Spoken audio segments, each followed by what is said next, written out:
Panginoon, salamat sa araw na bago.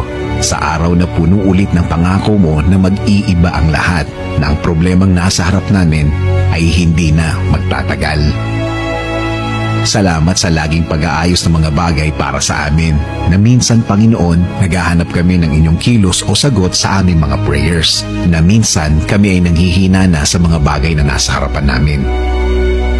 Pero alam po namin, Lord, that you're always making things right and possible, na kailangan lang naming maniwala na ang lahat ng mga nangyayari ay mangyayari dahil sa faith po namin sa inyo, Lord.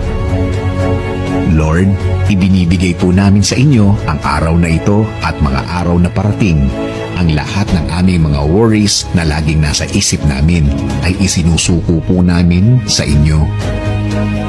Mga bagay na nagpapakaba, mga bagay na nagbibigay ng takot,